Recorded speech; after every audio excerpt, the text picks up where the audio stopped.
नमस्कार दोस्तों, स्वागत है आप सबका अमित क्लासेस आगरा के स्टडी प्लेटफॉर्म पर। तो दोस्तों आज हम आपके बीच में उपस्थित हुए हैं सीटेट की ईवीएस की क्लास को लेकर के, जो कि बहुत ही महत्वपूर्ण रहने वाली क्लास है। दोस्तों इस क्लास में हमने टॉप 30 प्रश्नों को शामिल किया हुआ है और ये वही प्रश्न है जो प्रीवियस ईयर एग्जाम में आ चुके हैं। तो इन्हीं के ऊपर हम चर्चा करने वाले हैं दोस्तों, और यही प्रश्न 100% परीक्षा में फंसने वाले प्रश्न है। चलिए स्टार्ट करते हैं दोस्तों। प्रश्न नंबर फर्स्ट है। और हाँ, एक बात और, ये देखिएगा लिखा हुआ है प्रीवियस ईयर सॉल्व पेपर केंद्रीय शिक्षक पात्रता परीक्षा सीटेट होल्ड ऑन। ये पेपर जो मैं आपको कराने वाला हूँ, ये कब हुआ था? ये आपका हुआ था 11 जनवरी 2022 को हुआ था। तो चलिए स्टार्ट करते हैं बिल्कुल देरी ना करते हुए। और हाँ, अगर आप इस चैनल पे पहली बार विजिट कर रहे हैं तो प्लीज चैनल को लाइक शेयर सब्सक्राइब जरूर करें दोस्तों। चलिएगा स्टार्ट करते हैं। हमारा फर्स्ट प्रश्न है दोस्तों, हमारे देश के नीचे दिए गए किन्हीं दो राज्यों के लोगों का सर्वप्रिय भोजन है। यदि हमारे जो देश के दो राज्यों का ये जो हमें भोजन दिया हुआ है, जैसे कि इडली है, बड़ा है, डोसा है, सांभर है, नारियल की चटनी है, ये नीचे दिए गए दो राज्यों में से किनका ये सर्वप्रिय भोजन है, ये आपको बताना है। तो कमेंट करिएगा मित्रों, कौन सा होगा इसमें से। देखिए हम आपको बता दें कि पंजाब की बात करते हैं दोस्तों, तो पंजाब का जो भोजन होता है वो क्या होता है बताइए। पंजाब का वो मक्के की रोटी, सरसों का साग, ठीक है, क्या होता है? मक्के की रोटी होता है, मक्के की रोटी और सरसों का साग। गुजरात की बात करें तो ढोकला होता है, गुजरात की बात करें तो ढोकला हो जाएगा। यानी ये दो ऑप्शन तो वैसे ही कट गए। अब हम आगे बढ़ते हैं। अब हमने आगे देखा कि छत्तीसगढ़ में चटनी तो है, बट लाल चीटी की चटनी है। किसकी चटनी है? लाल चीटी की चटनी है, बहुत ही ज्यादा फेमस है, सर्वप्रिय है, लाल चीटी की चटनी है। ठीक है, अब हमने बात की गोवा की। और गोवा की क्या चीज फेमस है ये आपको बतानी है खाने में। बताइए क्या चीज फेमस है? नारियल के तेल में पकी हुई मछली, यानी तली हुई मछली। किसमें? नारियल के तेल में बनी मछली। बनी मछली कहाँ की प्रसिद्ध है? ये आपकी गोवा की प्रसिद्ध है। तो डी वाला होगा नहीं, ए होगा नहीं, बी होगा नहीं, एक ही ऑप्शन रह गया। क्या आपका? सी वाला ऑप्शन रह गया। आप जानते हो इडली डोसा कहाँ के हैं? तमिलनाडु के हैं। तमिलनाडु का एक बहुत ही महत्वपूर्ण नृत्य है जिसका नाम क्या है बताइएगा, ये आप कमेंट करके बताइएगा। ठीक है, चलिए आगे बढ़ते हैं। आई होप आपको वीडियो पसंद आ रही होगी। अगर पसंद आ रही हो तो प्लीज दोस्तों लाइक शेयर सब्सक्राइब जरूर करें दोस्तों। बात करते हैं कुछ लल्लन टॉप यानी महत्वपूर्ण प्रश्नों के बारे में। तमिलनाडु और आंध्र प्रदेश के लोगों का सर्वप्रिय भोजन क्या है? इडली है, वड़ा है, डोसा है, सांभर है और नारियल के तेल की नारियल की चटनी। गुजरात के लोगों का क्या है? ढोकला है, मेथी मुठिया है। उड़ीसा का प्रमुख भोजन क्या है? चूड़ी मलाई है, दही बड़ा है, छेना है और पोहा है। समुद्रीय भोजन नारियल के तेल में तली हुई मछली, ये कहाँ की है? ये आपकी गोवा की है, बहुत ज्यादा प्रसिद्ध है। कहाँ है? गोवा की है। चावल और स्थानीय मसाले गोवा के प्रमुख भोजन पदार्थ हैं। अभी मैंने आपको बताया लाल चीटी की चटनी, ये कहाँ के लिए प्रसिद्ध है? ये आपकी छत्तीसगढ़ के लिए प्रसिद्ध है। चलिए आगे बढ़ते हैं। प्रश्न नंबर सेकंड, इसमें आपसे कहा गया है दोस्तों, यदि कोई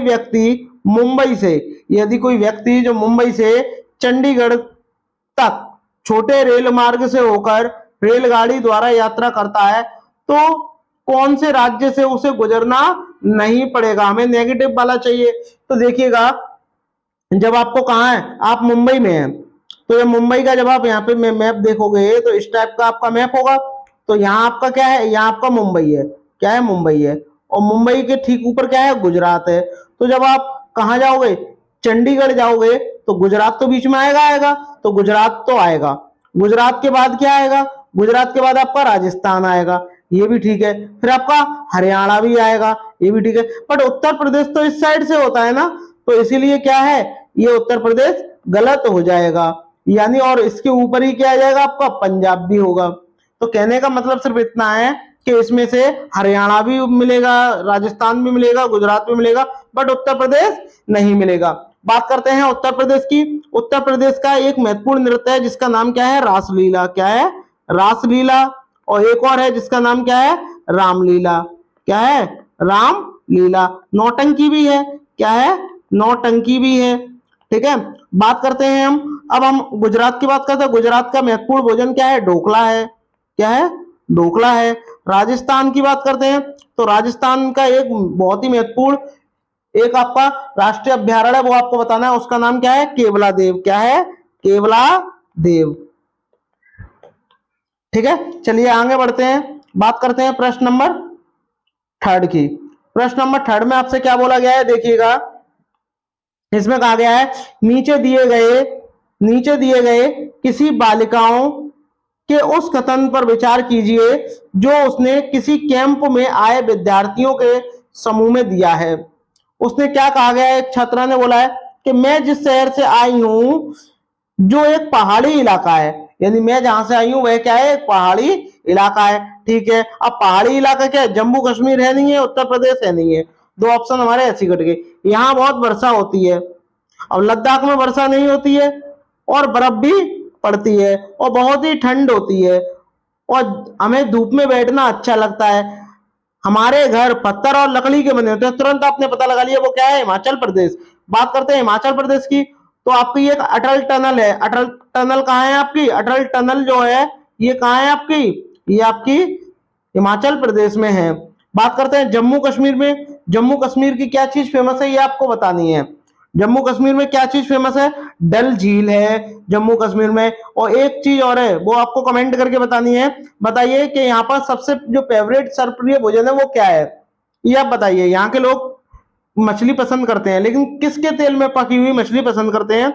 मैं आपको बता दूं वो कौन सा तेल होता है? सरसों के तेल में तली हुई मछली। सरसों के तेल में तली मछली।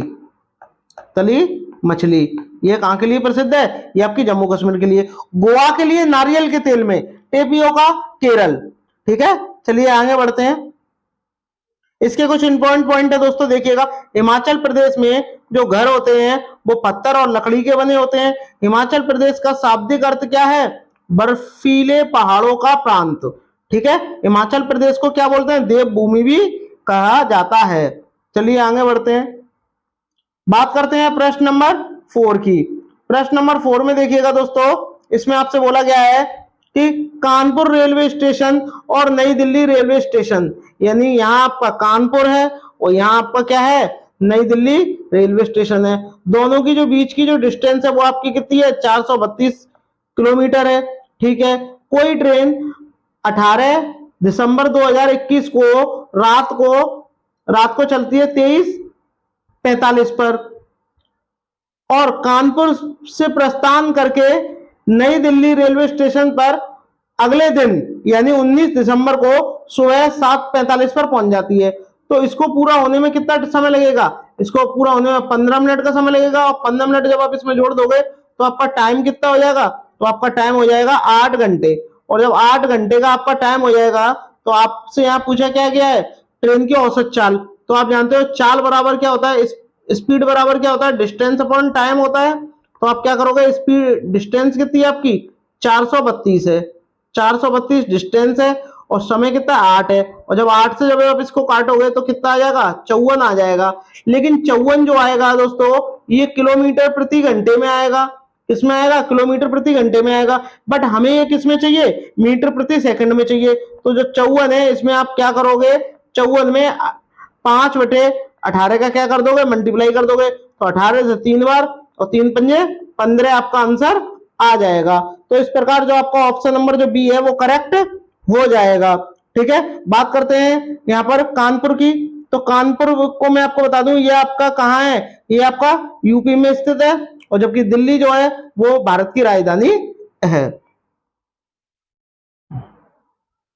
बात करते हैं प्रश्न नंबर 5 की। इसमें आपसे बोला गया है निम्नलिखित में से दो जानवरों के उस समूह को चुनिए जिनके आगे के दांत जीवन भर वृद्धि करते रहते हैं, यानी जीवन भर बढ़ते रहते हैं, अतः वे अपने दांतों को बहुत लंबा ना होने देने के लिए वस्तुओं को कुतरते व काटते रहते हैं। बताइए, ऑप्शन आपको दिए गए हैं, कमेंट करिएगा। क्या छिपकली है, गिलहरी है, छिपकली है, कछुआ है, चूहा है, गिलहरी है, सांप है, गिलहरी है। बात करते हैं दोस्तों यहाँ पर सांप की।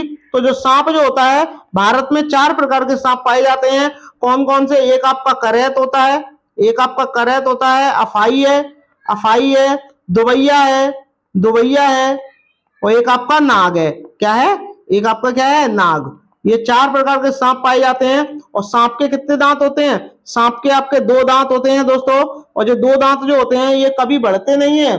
इनका काम सिर्फ इतना होता है, जब किसी को डसना होता है तो इसमें से होकर के वह जहर को मनुष्य के अंदर भेज देते हैं, जिसको भी वो डसेगा, ठीक है, उसके अंदर भेज देते हैं। तो सांप तो गलत हो जाएगा, सांप गलत हो जाएगा। कछुआ जो होता है वह सरीसृप प्रजाति का जीव है। क्या है? सरीसृप प्रजाति का जीव है। सरीसृप प्रजाति का क्या है? जीव है,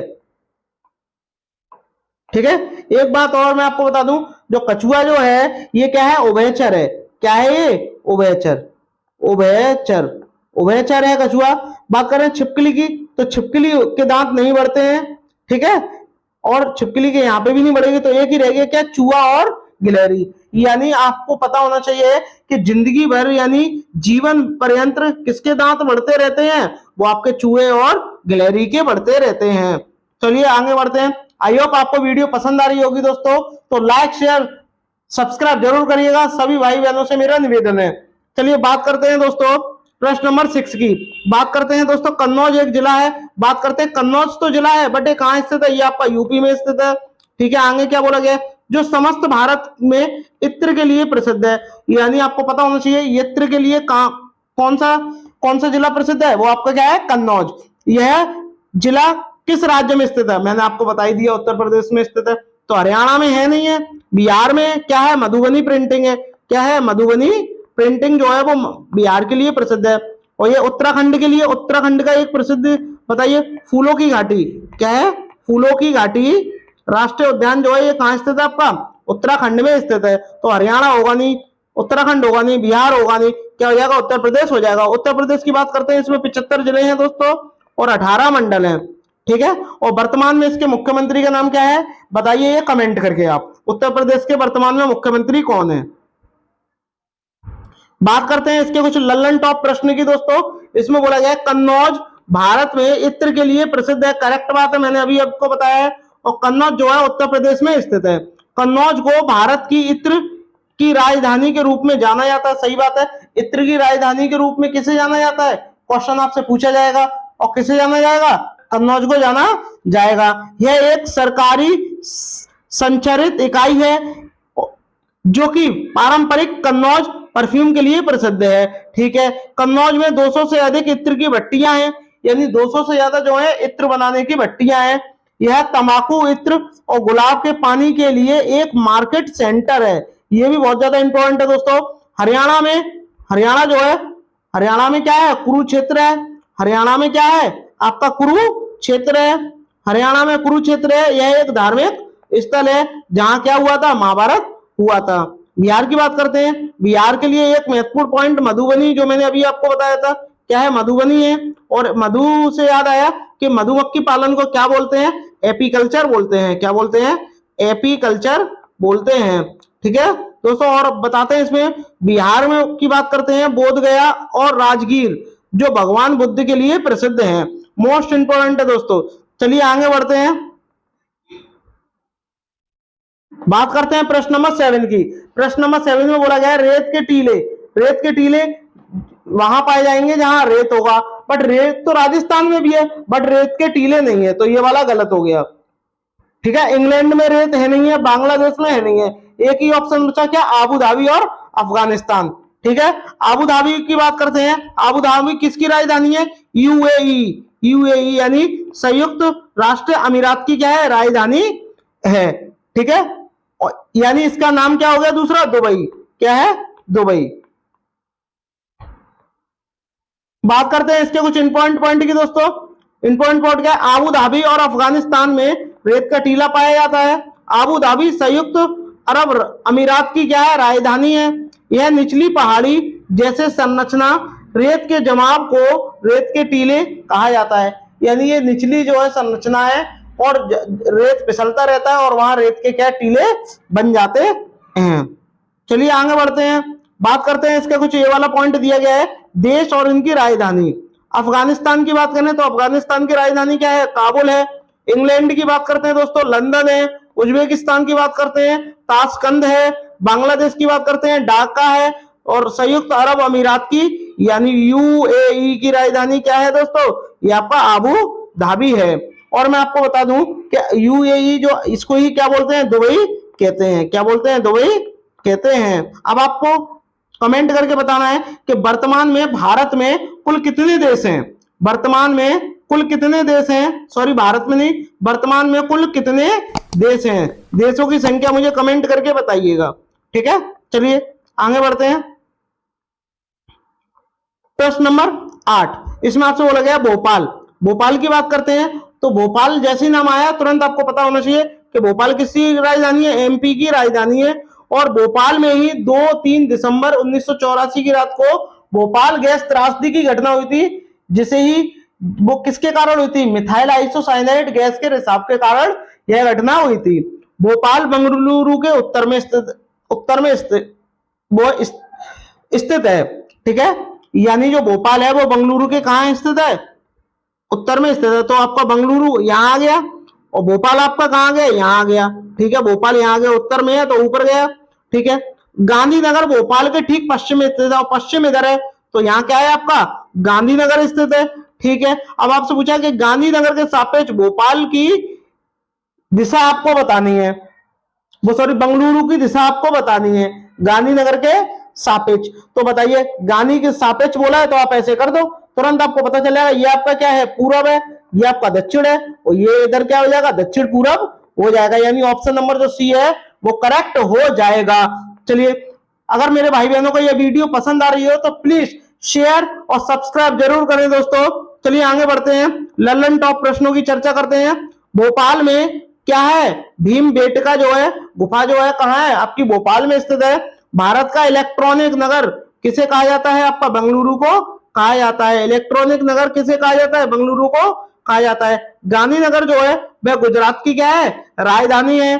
ठीक है, और एक आपको बताना है, गुजरात में अभी अभी मैंने आपसे प्रश्न पूछा था भारत में कुल कितने देश हैं? वो आपके कितने हैं? 195 यानी 195 देश हैं। गुजरात में ही क्या है? गिर अभ्यारण्य है। क्या है? गिर अभ्यारण्य कहाँ है आपका? गिर अभ्यारण्य कहाँ है आपका? गिर अभ्यारण्य भी कहाँ है आपका? गुजरात में स्थित है, जो कि एशियाई शेरों के लिए प्रसिद्ध है। बात करते हैं प्रश्न नंबर 9 की। निम्नलिखित में से ब्रॉन्ज के बारे में सही कथन बताना है आपको। जो ब्रॉन्ज जो है क्या है? एक तत्व है? बिल्कुल भी नहीं है, यौगिक भी नहीं है। यह कॉपर और जस्ता से मिलकर बनता है? नहीं बनता। इससे कॉपर और जस्ता से मिलकर क्या बनता है ये आपको बताना है। ये होगा नहीं, ये होगा नहीं। कॉपर और जस्ता से मिलकर क्या बनता है आपका? पीतल बनती है, जो मैंने आपको पहले भी पढ़ाया है। क्या बनती है? पीतल बनती है। यह कॉपर और टिन का समांगी मिश्रण है। ये वाला जो है वो करेक्ट हो जाएगा। चलिए आगे बढ़ते हैं। प्रश्न नंबर 10, इसमें दिया गया है नीचे दिए गए उस मिलान को चुनिए जो तदनुरूपी खाद्य वस्तुओं के संरक्षण के ढंग को प्रदान नहीं करती है। प्रदान नहीं करती है, ये आपको बताएं। यानी आपको नेगेटिव चाहिए। भाई आप एक बात बताइए, आपको सेब को क्या सुरक्षित रखना है तो आप उसका क्या बना दोगे? मुरब्बा, तो वो सुरक्षित रहेगा। ठीक है, दाल से क्या बना दोगे? पापड़ बना दोगे, सुरक्षित रहेंगे। कच्चा जो आम होगा आप इसे अमिया बोलते हो, इससे अचार बना दोगे, सुरक्षित रहेगी। बट दूध से आप पनीर तो बना दोगे, बट वो ज्यादा समय के लिए सुरक्षित नहीं रहेगा। कुछ समय बाद 24 या 48 घंटे के बाद वो क्या हो जाएगा? कड़वा हो जाएगा और वह खराब हो जाएगा। तो इस क्वेश्चन का जो हमें नेगेटिव पूछा था आंसर, तो क्या हो जाएगा? ऑप्शन नंबर जो बी है वो करेक्ट हो जाएगा। चलिए आगे बढ़ते हैं। प्रश्न नंबर 11। प्रश्न नंबर 11 में हमसे बोला गया है हमारे देश के किस भाग में लोगों के रहने के लिए बड़े त्रिकोणीय टेंट के रेवो के, जिन्हें क्या बोलते हैं? रेवो कहते हैं। ठीक है, और जानवरों के स्थान को लेखा कहा जाता है। अब ये कहाँ कहा जाता है ये आपको बताना है। ठीक है, आपको पता होना चाहिए भारत में सबसे पहले सूर्योदय कहाँ होता है? सूर्योदय कहाँ होता है? ये आपका अरुणाचल प्रदेश में होता है। सूर्योदय कहाँ होता है? अरुणाचल प्रदेश में होता है। मेघालय में सर्वाधिक बारिश होती है। क्या होती है? सर्वाधिक बारिश होती है। ठीक है, जम्मू कश्मीर की बात करते हैं तो डल झील, आपकी डल झील, शेषनाग झील, ठीक है, नागिन झील, ये क्या है? आपकी जम्मू कश्मीर में स्थित है। लेह लद्दाख की बात करते हैं दोस्तों, यहाँ क्या बोलते हैं? जो त्रिकोणीय जो टेंट के बने घर होते हैं उन्हें रेबो बोलते हैं, और जहां जानवर रहते हैं उन्हें लेखा बोलते हैं। ठीक है, यानी इस प्रश्न का जो आंसर हो जाएगा ऑप्शन नंबर डी के साथ चला जाएगा। चलिए बात करते हैं प्रश्न नंबर आपका 12, यानी 12वां प्रश्न है। देखिएगा 12वां प्रश्न में क्या बोला है, हमारे देश के में कितने केंद्र शासित प्रदेश हैं। बहुत ज्यादा ट्रेंड कर रहा है ये प्रश्न। मैं आपको बता दूं, कभी कभी क्या था, किसी समय पे 7 थे, किसी समय पे 8 थे और किसी समय पे 9 थे, तो 2 तो होगा ही नहीं। तो वर्तमान में अब आपको बताना है क्या है, कि 7 है, 8 है, 9 है। तो 7 है नहीं है, 9 है नहीं है, कितने हैं आपके, 8 हैं। ठीक है, चलिए आगे बढ़ते हैं, बात करते हैं इनके कुछ जो 8 जो पॉइंट दिए गए हैं, 8 जो केंद्र शासित प्रदेश दिए गए हैं उनके बारे में। भारत में कुल कितने शासित प्रदेश हैं, 8 केंद्र शासित प्रदेश हैं, जिसमें से पहला दिल्ली है, दूसरा अंडमान और निकोबार द्वीप समूह है, चंडीगढ़ है, ठीक है, दादर नगर हवेली और दमन और दीव है, लक्षद्वीप है, पुदुचेरी है, जम्मू कश्मीर और लद्दाख है। अब आपको मुझे कमेंट करके बताना है, जो चंडीगढ़ है वो किन 2 राज्यों की राजधानी है, ये आपको पता होना चाहिए। किसकी राजधानी है, पंजाब की भी राजधानी है और आपकी हरियाणा की भी राजधानी है। कौन सी राजधानी है, चंडीगढ़। चंडीगढ़ जो है वो 2 राज्यों की राजधानी है। बात करते हैं प्रश्न नंबर आपकी 13, इसमें आपसे कहा गया है, नीचे दिए गए 3 राज्यों के उस समूह को चुनिए जिसके सभी राज्य समुद्र तट के अरब सागर पर स्थित हैं। आपको पता होना चाहिए, ये आपकी क्या है, बंगाल की खाड़ी है। क्या है, बंगाल की खाड़ी, बे ऑफ बंगाल। और ये आपका क्या है, इधर आपका क्या है, अरब सागर। क्या है, अरब सागर है आपका।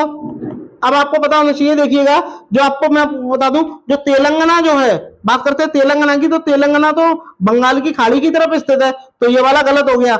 आंध्र प्रदेश और तेलंगाना बंगाल की खाड़ी की तरफ स्थित है, गलत हो गया। पश्चिम बंगाल बंगाल की खाड़ी की तरफ स्थित है, गलत हो गया। इधर क्या क्या है, इधर आपका क्या है, आपका इधर आपका गुजरात होगा, ठीक है, फिर आपका महाराष्ट्र आ जाएगा, फिर आपका गोवा आ जाएगा, और गोवा के बाद में क्या आएगा आपका, कर्नाटक आ जाएगा, और कर्नाटक के बाद में क्या आ जाएगा, केरल आ जाएगा। तो इतने सारे क्या है, कितने होगा, 1 2 3 4 5 5 6 करीब है जो है वो क्या है, राज्य है जो कि कहां पड़ते हैं, अरब सागर की तरफ पड़ते हैं। चलिए इसकी मैप को सहायता से भी इसको देखते हैं। देखिए मैप में कैसे दिया गया है, देखिएगा मैप्स में आपसे कहा गया है, मैं आपको बता दूं, इधर क्या है आपका, ये आपका क्या है, अरब सागर है, ये आपका क्या है, अरब सागर है, ये क्या है, बंगाल की खाड़ी, बंगाल की खाड़ी है, बे ऑफ बंगाल। अब देखिएगा इधर आपका गुजरात भी है, महाराष्ट्र भी है, ये आपका गोवा भी है, और कर्नाटक भी है, और केरल भी है। तो हमें ऑप्शन में क्या दिए थे, एक केरल दिया था, कर्नाटक दिया था, और महाराष्ट्र दिया था। जबकि बात करते हैं तमिलनाडु की, तमिलनाडु आपका बंगाल की खाड़ी की तरफ स्थित है, आंध्र प्रदेश भी इधर स्थित है, और तेलंगाना भी इधर ही स्थित है, बट ये समुद्री तट नहीं है। उड़ीसा भी इधर स्थित है, और ये आपका बस इतने ही है। ठीक है, चलिए बात करते हैं प्रश्न नंबर 14 की। प्रश्न नंबर 14 में बोला गया है, छऊ नृत्य कहां का लोक नृत्य है, बताइए बताइए कहां का लोक नृत्य है। बात करते हैं उत्तर प्रदेश की, उत्तर प्रदेश का कौन सा सबसे महत्वपूर्ण नृत्य है, वो आपका क्या है, रासलीला। क्या है, रासलीला है। असम की बात करते हैं, इसका नौटंकी भी है, नौटंकी भी है, और एक आपका रामलीला भी है। असम का क्या है, बिहू है। क्या है, बिहू है। छत्तीसगढ़ की बात करते हैं, क्या है आपका, छऊ है। मिजोरम की बात करते हैं तो चेराव नृत्य जो है ये कहां का है, चेराव नृत्य जो है वो कहां का फेमस है आपका, ये आपका मिजोरम का फेमस है। तो आपसे क्या पूछा है, छऊ नृत्य, तो आपका क्या हो जाएगा, ऑप्शन नंबर सी है वो करेक्ट हो जाएगा। और आपको बता दें छत्तीसगढ़ में एक चीज फेमस है, लाल चीटी की चटनी। मैंने आपको हर बार बताता हूं, लाल चीटी की चटनी बहुत ज्यादा पूछा जाता है, इसलिए तो इस चटनी का आपको ध्यान रखना है। ठीक है, बात करते हैं इसके कुछ इंपॉर्टेंट पॉइंट की दोस्तों। इंपॉर्टेंट पॉइंट में आपसे क्या बोला गया, रासलीला, रामलीला और नौटंकी उत्तर प्रदेश के हैं। एक और डांस लिख लो जिसका नाम क्या है, नागिन डांस। क्या है, नागिन डांस कहाँ का है, ये अभी आपका कहाँ का है, बट ये लोक नृत्य नहीं है। कहाँ का है ये आपका उत्तर प्रदेश का है। बिहू, भोर, ओजापल्ली नृत्य कहाँ के हैं, ये आपके असम के हैं। छऊ, ढोरला, गेंडी ये कहाँ के आपके, छत्तीसगढ़ के हैं। ये को लिख लो चेराव। चेराव जो है ये नृत्य कहाँ का है, ये आपका कहाँ का, ये आपको बताना है, ये आपका कहाँ है, मिजोरम का है। कहाँ का है, मिजोरम का है। चलिए आगे बढ़ते हैं प्रश्न नंबर 15। प्रश्न नंबर 15 की चर्चा करते हैं दोस्तों। प्रश्न नंबर 15 की चर्चा करने से पहले अगर आपको ये वीडियो पसंद आ रही हो दोस्तों तो प्लीज लाइक शेयर सब्सक्राइब जरूर करें दोस्तों, और अपने सभी भाई बहनों में शेयर जरूर करें। चलिए बात करते हैं प्रश्न नंबर 15 की। इसमें आप केंचुए के संबंध में, तो आपको पहली बात तो ये ध्यान रखना है, जो केंचुआ है सांप है, एक आपका क्या है केंचुआ है सांप है, ये क्या है, ये आपके किसान के मित्र कहे जाते हैं। बात करते हैं केंचुए खेत में छेद बनाते हैं और वायु जल के मृदा तक पहुंचने के लिए आसान रास्ता प्रदान करते हैं। जब खेत जुत जाता है तो उसमें केंचुए क्या करते हैं, उसमें मिट्टी में अंदर जाकर के उसको पोला कर देते हैं, जिससे क्या होता है उसमें से वायु आसानी से पार हो सके। तो पहला वाला तो करेक्ट हो जाएगा, और पहला सब में दिया हुआ है केंचुआ खेत में छेद बनाकर जमीन को पोली करते हैं, ये भी ठीक है, दूसरा भी है, तो दूसरा इसमें है नहीं है इसलिए गलत हो गया। केंचुआ मुख्य फसल खरपतवार को बचाते हैं, बिल्कुल गलत, तीसरा जो है वो गलत है, और तीसरा आपका इसमें दिया हुआ है ये भी गलत हो गया। केंचुए का मल मृदा को उपजाऊ बनाता, बात एकदम करेक्ट है, तो इसका मतलब क्या हो जाएगा, ऑप्शन नंबर क्या हो जाएगा, डी हो जाएगा। एक और आपसे पूछ सकता है, केंचुए को किसान का मित्र कहा जाता है। बात करते हैं प्रश्न नंबर 16 की। प्रश्न नंबर 16 में कहा गया है मिश्रित लर्निंग, यानी जो आपको सब सारे जो भी आपकी सीखने के कौशल होते हैं उन सबको मिला दे तो वो क्या कहलाती है, मिश्रित लर्निंग कहलाती है। और जो मोड होता है ईवीएस पढ़ाने के क्या क्या फायदे हैं, विद्यार्थी कहीं से भी शामिल हो सकता है, बात एकदम सही है, जो विद्यार्थी जो है वो कहीं से भी शामिल हो सकता है। विद्यार्थियों को शिक्षक और साथियों से बातचीत करने का क्या मौका मिलता है, बताइए, बातचीत करने का मौका मिलता है या नहीं, अपने साथियों से जरूर मिलता है, भाई बातचीत करेंगे जब भी तो डिस्कस करेंगे, तो ये वाला हो जाएगा। विद्यार्थियों को शिक्षा के दौरान चौकन्ना रहने, ये गलत हो गया, चौकन्ना क्या हो जाएगा, गलत हो जाएगा, सी होगा नहीं, यानी ये जो आपका ऑप्शन नंबर क्या बोलते हैं थर्ड नंबर है ये गलत हो जाएगा स्टेटमेंट। विद्यार्थी अपने ऑनलाइन से सीखी हुई बातें घर समुदाय में पूरक गतिविधियों द्वारा पूरा कर सकते हैं, यानी जो उन्होंने विद्यार्थियों ने ऑनलाइन सीखी है या ऑफलाइन सीखी है, ठीक है, उनको क्या करेंगे घर और समुदाय यानी कहीं ना कहीं बाह्य वातावरण से जोड़ रहे हैं, तो आपका फोर्थ वाला ये भी सही हो जाएगा। तो पहला दूसरा चौथा, पहला दूसरा चौथा आपके ऑप्शन नंबर किसमें है, सी में है, तो आपका दूसरा भी नहीं होगा, ये भी नहीं होगा, और चौथा तो होगा ही नहीं, ऑप्शन नंबर क्या हो जाएगा, सी करेक्ट हो जाएगा। चलिए बात करते हैं प्रश्न नंबर 17 की। प्रश्न नंबर 17 में आपसे बोला गया निम्नलिखित में से कौन सी वीडियो कॉन्फ्रेंसिंग ऐप के माध्यम से ईवीएस पढ़ाने के समकालीन शिक्षण की विशेषता है। अब आपको समकालीन शिक्षण की विशेषता बतानी है, तो अब आपको कमेंट करके बताना है कि इसका कौन सा आंसर होगा, बताइए। विद्यार्थी किसी भी समय कक्षा में शामिल हो सकते हैं, वीडियो कॉन्फ्रेंसिंग चलिए किसी भी समय क्यों हो जाएंगे, तो ये गलत हो जाएगा। शिक्षक और विद्यार्थी वास्तविक समय में बातचीत करने में सक्षम है, करेक्ट बात है। जब भी वे शामिल होते हैं विद्यार्थियों को ऑनलाइन क्लास का पाठ्य वस्तु मिल जाता है, ऐसा कतई नहीं है। शिक्षक किसी भी समय पाठ्य सामग्री को साझा करने में सक्षम होते हैं जिसकी विद्यार्थी किसी भी समय प्रयोग कर सकता है, ऐसा बिल्कुल नहीं है, यानी आपका ऑप्शन नंबर जो आपका बी है वो करेक्ट हो जाएगा। चलिए बात करते हैं प्रश्न नंबर 18 की। प्रश्न नंबर 18 में आपसे क्या बोला गया है, देखिएगा, इसमें आपसे बोला गया है स्वाति जो है वो कक्षा 4 की क्या है, स्वाति कक्षा 4 की एक ईवीएस शिक्षिका है, और उसने क्या है कई तरह के पौधे जैसे घास बांस गुलाब केला बरगद ताड़ के पेड़ का वीडियो दिखाती है, और सभी पेड़ पौधों के आकार पत्ते तने फूलों के बारे में विद्यार्थियों के साथ चर्चा करती है। तो कहीं ना कहीं वो उसके विभिन्न भागों के बारे में ही तो बता रही है। तो इस गतिविधि में सबसे उपयुक्त उद्देश्य विद्यार्थियों का ध्यान आकर्षित करना है। तो क्या आकर्षित करना है ये आपको बताना है, कि पौधों के भागों को आकर्षित करना है, बिल्कुल भी नहीं है। पौधों के पेड़ों के बीच अंतर, ऐसा भी नहीं है।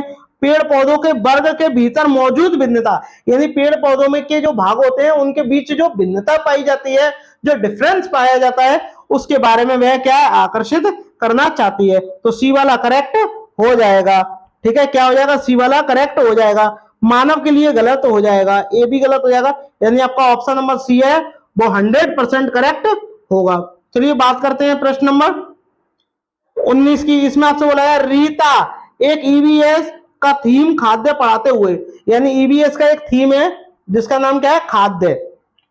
कक्षा 5 के विद्यार्थियों को पास पड़ोस के घरों में विभिन्न खाद्य संरक्षण विधियों का सर्वेक्षण कराने के लिए कहती है। इस सर्वेक्षण में सबसे अधिक उपयुक्त उद्देश्य आपको बताना है कि इनमें से कौन सा होगा। तो बताइए इनमें से कौन सा होगा। विभिन्न व्यक्तियों के प्रति संवेदनशील बनाना, बात सही है। सर्वेक्षण करने के कौशलों क्षमताओं का आकलन करना, सर्वेक्षण करने के लिए कौशल क्षमताओं का आकलन, ये गलत हो जाएगा।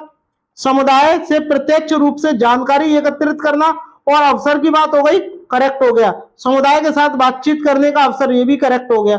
यानी पहला तीसरा चौथा, पहला तीसरा चौथा इसी में ही है। ए वाला होगा नहीं, सी होगा नहीं, डी होगा नहीं, यानी ऑप्शन नंबर जो बी है वो करेक्ट हो जाएगा। चलिए बात करते हैं प्रश्न नंबर 20 की। प्रश्न नंबर 20 में आपसे क्या बोला गया है, वर्तमान पाठ्यचर्या के अनुसार प्राथमिक स्तर पर ईवीएस के उद्देश्य कौन से हैं। यानी अब आपको ईवीएस के उद्देश्य बताने हैं कौन से हैं। तो बताइएगा ईवीएस के उद्देश्य जो है वो कौन से हैं। प्रकृति, सामाजिक और सांस्कृतिक वातावरण के बीच संबंधों का पता लगाने और समझ विकसित करने के लिए विद्यार्थियों को प्रशिक्षित करना। बात एकदम 100% करेक्ट हो चुकी है।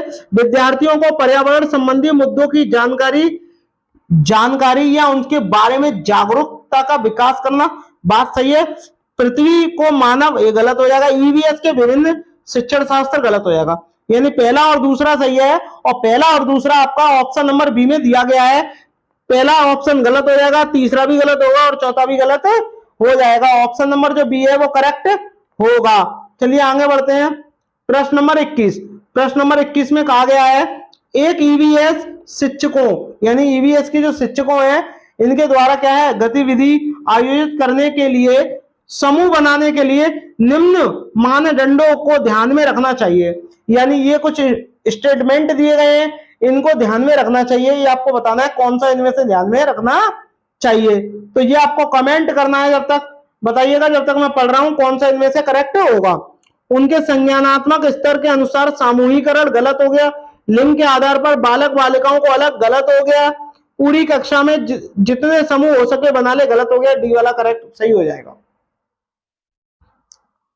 समूह के बीच सहभागिता और प्रतिभागिता के आधार पर समूह बनाइए, ठीक है। तो ये वाला क्या हो जाएगा, करेक्ट हो जाएगा। बात करते हैं प्रश्न नंबर 22 की। प्रश्न नंबर 22 में बोला गया है, प्राथमिक स्तर पर ईवीएस के पाठ्यचर्या की प्रकृति है। बताइए। देखिए पर्यावरण अध्ययन की प्रकृति कैसी है, एकीकृत है, बट यहां पाठ्यचर्या की प्रकृति पूछी है। पाठ्यचर्या की प्रकृति कैसी है, पाठ की पूछी है, तो आपको कैसे बतानी है। तो एकीकृत तो होगी नहीं, अनुशासनात्मक होगी नहीं, विषय एकल विषय होगी नहीं, एक ही रहेगी क्या, समावेशी। समावेशी, प्रासंगिक, थीम आधारित।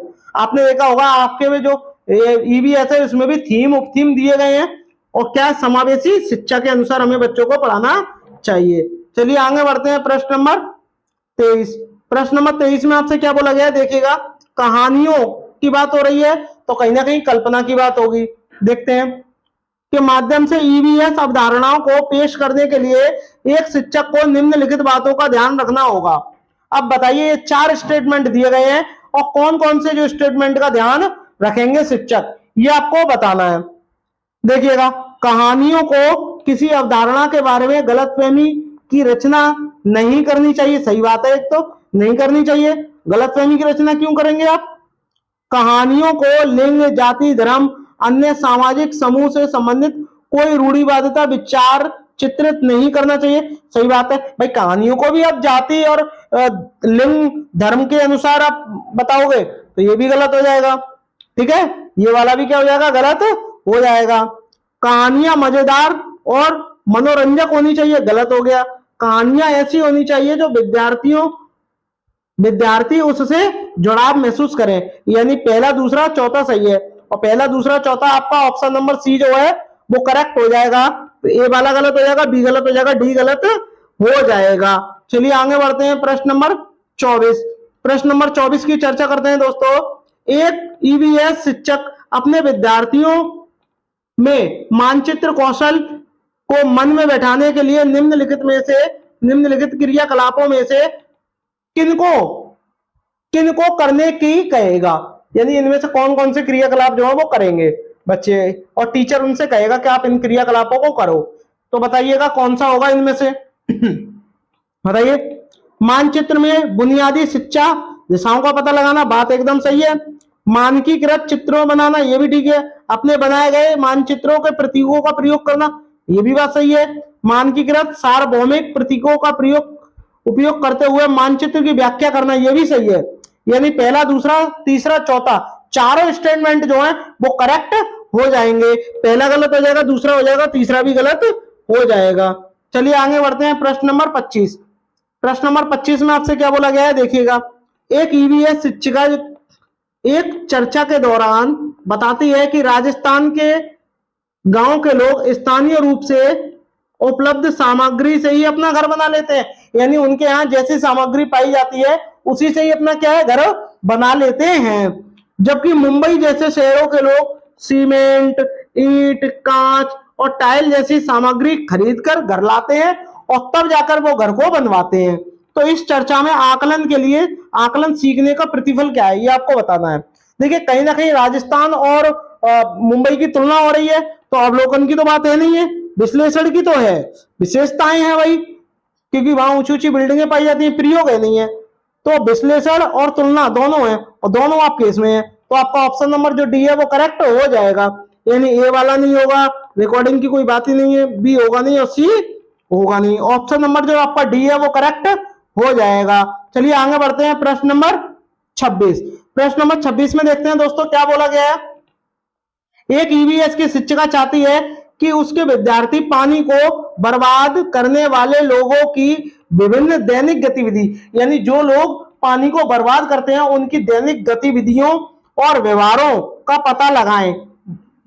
समझ रहे हो आप? कहने का मतलब इतना है कि जो लोग पानी को वेस्ट करते हैं, बर्बाद करते हैं, वो उनकी गतिविधि क्या है, उनका नेचर कैसा है, व्यवहार कैसा है, उनके बारे में पता लगाने के लिए कहती है। निम्न में से कौन सी रणनीति उद्देश्यों की पूर्ति के लिए सबसे उपयुक्त होगी? बताइए। जल से संबंधित वृत्त चित्र और फिल्में, कतई नहीं। एक नाले का भ्रमण गलत हो जाएगा यहाँ। पड़ोस और परिवार के साथ बातचीत करना, बताइए क्या होगा? ये वाला सही होगा क्या? नहीं होगा। आपका एक परिवार द्वारा उपयोग किए गए पानी की मात्रा का अनुमान, यानी एक परिवार ज्यादा से ज्यादा कितना पानी यूज करता है और कौन कौन से परिवार ज्यादा पानी यूज करते हैं, कौन कौन बर्बाद करते हैं, तो इसमें पता चल जाएगा। तो ऑप्शन नंबर जो आपका डी है वो करेक्ट हो जाएगा। आई होप आपको वीडियो अच्छी लग रही होगी। अगर अच्छी लग रही हो तो प्लीज दोस्तों एक लाइक जरूर करिएगा। एक लाइक तो बनता है दोस्तों, हम आपके लिए इतनी जो मेहनत जो करते हैं, एक लाइक तो बनता है। बात करते हैं प्रश्न नंबर 27 की। निम्नलिखित में से कौन सा प्राथमिक स्तर पर पर्यावरण शिक्षा का अभिन्न घटक है, यानी मुख्य घटक है, अभिन्न घटक है? बस देखिए, पाठ्य पुस्तकें हैं, बच्चों का वातावरण है, भाषाई दक्षता है या रोल प्ले है? बताइए कौन सा है? तो आप कहोगे कि जो भी शिक्षा दी जाती है वो बच्चे के वातावरण के अनुसार दी जाती है और मातृभाषा में बच्चे को सिखाया जाता है। तो ऑप्शन नंबर क्या बी हो जाएगा? क्यों? क्योंकि ये वातावरण से सीखी हुई शिक्षा है। ऑप्शन नंबर ए गलत हो जाएगा, सी गलत हो जाएगा, डी गलत हो जाएगा। बात करते हैं प्रश्न नंबर 28 की। प्रश्न नंबर 28 में बोला गया है, एक ईवीएस शिक्षक के रूप में आप प्राथमिक कक्षाओं के लिए पाठ्य पुस्तक के चयन में किन मानदंडों का सबसे महत्वपूर्ण मानोगे? बताइए। ये 4 स्टेटमेंट दिए गए हैं, इनमें से आप किसको सर्वाधिक महत्वपूर्ण मानोगे, ये आपको बताना है। पाठ्य पुस्तक में लिंग, जाति, धर्म से संबंधित कोई रूढ़िवादिता नहीं होनी चाहिए। सही बात है। क्या है? कोई भेदभाव नहीं होना चाहिए पाठ्य पुस्तक में। पाठ्य पुस्तक में भाषा मानक होनी चाहिए, गलत हो गया। पाठ्य पुस्तक की कीमत कम और पतली होनी चाहिए, ऐसा कतई नहीं है। पाठ्य पुस्तक सचित्र और आकर्षण होनी चाहिए, यानी बच्चा जो है उससे पढ़ने में रुचि ले, ठीक है, उसमें चित्र बने हो। तो ऑप्शन नंबर क्या यहाँ पर पहला सही है और चौथा सही है, और पहला चौथा ऑप्शन नंबर ए में दिया गया है, तीसरा है नहीं है, इनमें चौथे दिए गए, ये वैसे गलत हो गए। ठीक है, तो बात करते हैं प्रश्न नंबर 29 की दोस्तों। प्रश्न नंबर 29 में आपसे क्या बोला गया है, देखिएगा। ज्यादातर इसमें विविधता के यानी रूढ़िवादी के प्रश्न इसमें शामिल है। बात करते हैं प्रश्न नंबर 29 की। कक्षा 5 के विद्यार्थियों को लिंग यानी जेंडर की रूढ़िवादिता सिखाने के लिए निम्न में से कौन सा संसाधन सबसे उपयुक्त होगा? यानी कक्षा 5 के बच्चे हैं, उन्हें हमें लिंग पढ़ाना है, जेंडर पढ़ाना है, इसकी रूढ़िवादिता सिखानी है हमें, तो कौन सा इसमें से ऑप्शन जो है वो करेक्ट होगा, ये आपको बताना है। तो बताइएगा, सदस्यों के बीच कार्य आवंटन का पता लगाने के लिए घरों का सर्वेक्षण करना, सही बात है। अखबारों से लिंग का सशक्तिकरण, महिलाओं की कहानियां गलत हो गया, महिलाएं स्वास्थ्य पेशेवर संख्या ये भी गलत हो गई। ऑप्शन नंबर जो आपका ए है वो कहीं ना कहीं करेक्ट जरूर है। सदस्यों के बीच आवंटन का पता लगाना कि कितनी वस्तुएं कितने लोगों के बीच बट रही हैं। बात करते हैं प्रश्न नंबर 30 की। प्रश्न नंबर 30 की चर्चा करते हैं कि एक ईवीएस शिक्षक के रूप में आपको अपने विद्यार्थियों के रिपोर्ट कार्ड प्रक्रिया कौशलों में दक्षता स्तर का विवरण देना है। निम्न में से कौन सी रिपोर्टिंग सबसे उपयुक्त होगी? बताइए। विवरण रिपोर्टिंग, अक्षर में ग्रेड, क्रम निर्धारण मापनी या संख्याओं में ग्रेडिंग? बताइए, कमेंट करिएगा। तो देखिएगा, बच्चों के क्या बताने हैं? कार्ड में प्रक्रिया कौशलों की दक्षता का विवरण देना है हमें। तो वो कहां से देंगे? क्रम निर्धारण मापनी से, कि कौन सा बच्चा कितने में नंबर पे आया है। अक्षर में ग्रेड नहीं देंगे, विवरण रिपोर्ट नहीं देंगे, संख्या में ग्रेड होगा नहीं। तो ऑप्शन नंबर जो आपका सी है वो करेक्ट हो जाएगा।